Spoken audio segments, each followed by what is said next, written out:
भैंस के साथ सड़क पर उतर आए और जाम लगा दिया और निर्वाचन आयोग के खिलाफ नारेबाजी की है, क्योंकि आज महागठबंधन की तरफ से बिहार में बिहार बंद बुलाया गया है, जिसमें राहुल गांधी और तेजस्वी यादव आपको नजर आएंगे। और उसके पहले एक तस्वीर जो सामने निकल कर आई, ये देखिए तस्वीरें महागठबंधन से, जहां पर आज बिहार बंद बुलाया गया है और बिहार बंद की दिलचस्प तस्वीर देखिए।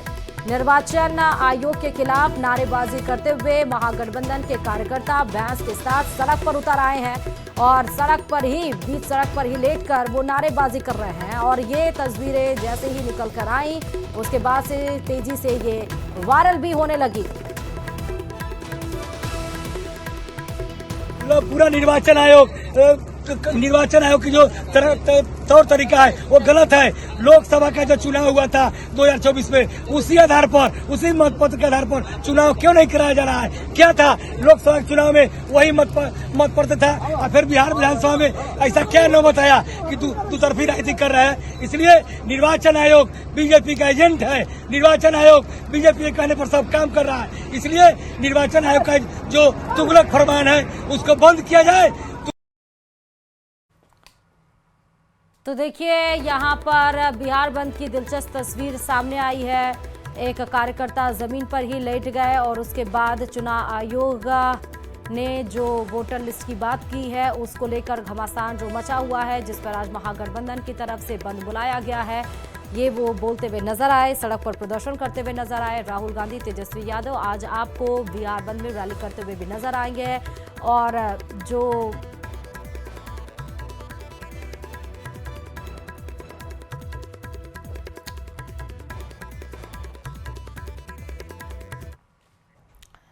भारतीय सेना जल्द ही स्वदेशी माउंटेड गन सिस्टम का फील्ड ट्रायल करने जा रही है। यह तोप डीआरडीओ ने तैयार की है, जो advance towed artillery gun system पर आधारित है और इसमें तेजी से मूव करने की क्षमता है।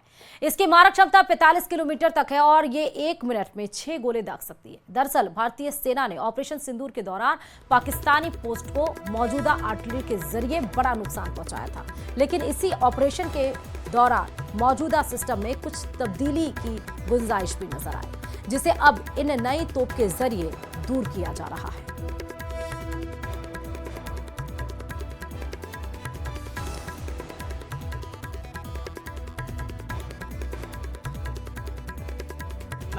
अब लॉन्ग रेंज वेपन्स पर खास ध्यान दे रही है।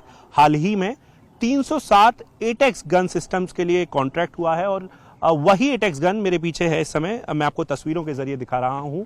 ये भारत में बनाई गई वही एटेक्स है जिसकी रेंज 48 किलोमीटर है और जहां तक दुश्मन की बात है तो ये प्रिसाइज तौर पर दुश्मन के किसी भी ठिकाने को ध्वस्त कर सकती है। अगर मैं आपसे जानना चाहूं इस एटेक्स गन सिस्टम के बारे में, जब हम आर्टिलरी की बात करते हैं, तोपों की बात करते हैं, तो कहते हैं कि बड़े रिलायबल सिस्टम्स होते हैं ये। इस एटेक्स की खासियत अगर हम एक बार बताएं। एटेक्स गन सिस्टम जो है एआरडी डीआरडीओ ने डेवलप किया है, ये बहुत एडवांस्ड सिस्टम है क्योंकि इसमें नया टेक्नोलॉजीज यूज़ किए हैं हम लोग। और इसका प्रोजेक्टाइल का रेंज है 48 किलोमीटर्स, क्योंकि इसका कैलिबर जो है 155 mm 52 कैलिबर सिस्टम है। इसके वजह से और इसमें गन बैरल जो है 25 लीटर कैपेसिटी है, इसके वजह से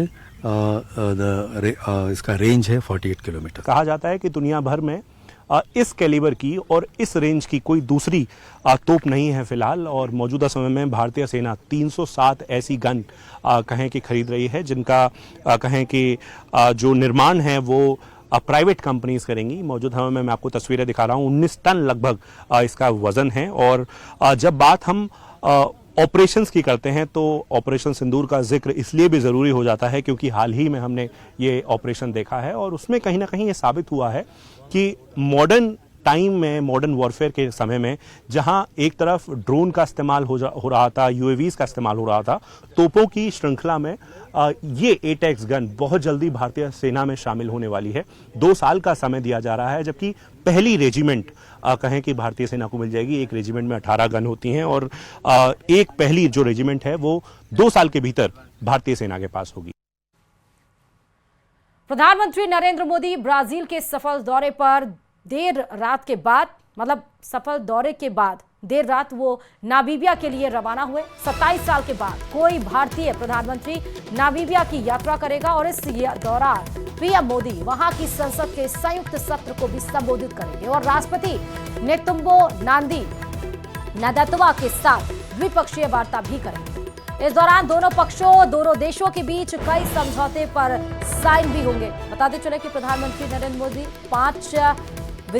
5 देशों के विदेशी दौरे पर हैं और आज वो नामीबिया के लिए रवाना हो गए हैं। देर रात वो ब्राजील के बाद वो रवाना हुए। 27 साल के बाद कोई भारतीय प्रधानमंत्री नामीबिया पहुंचा है। ब्राजील से नामीबिया के लिए वो रवाना हुए हैं और दोनों देशों के बीच में कई समझौते पर साइन भी होगा। द्विपक्षीय वार्ता बताया जा रहा है। बायलैटरल ये जो बातचीत होगी दोनों देशों के बीच में वो बहुत ही ज्यादा महत्वपूर्ण बताई जा रही है। कूटनीतिक और सामरिक दृष्टि से भी ये बेहद ही ज्यादा महत्वपूर्ण है।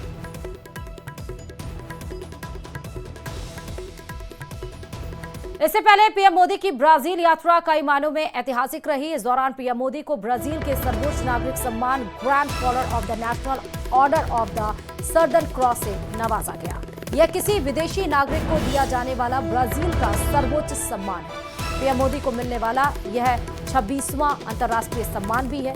इस दौरान पीएम मोदी सम्मान देने के लिए ब्राजील का आभार भी जताया।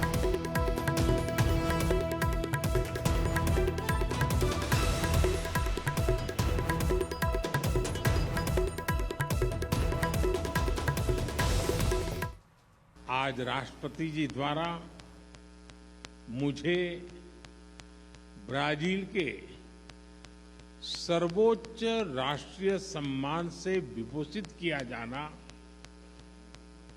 मेरे लिए ही नहीं बल्कि 140 करोड़ भारतवासियों के लिए भी अत्यंत गर्व और भावुकता का पल है। मैं इसके लिए उनका, ब्राजील सरकार और ब्राजील के लोगों का हृदय से आभार व्यक्त करता हूं। जयपुर से बड़ी खबर है। आज भरतपुर संभाग के दौरे पर सूबे के मुखिया सीएम भजनलाल शर्मा रहने वाले हैं।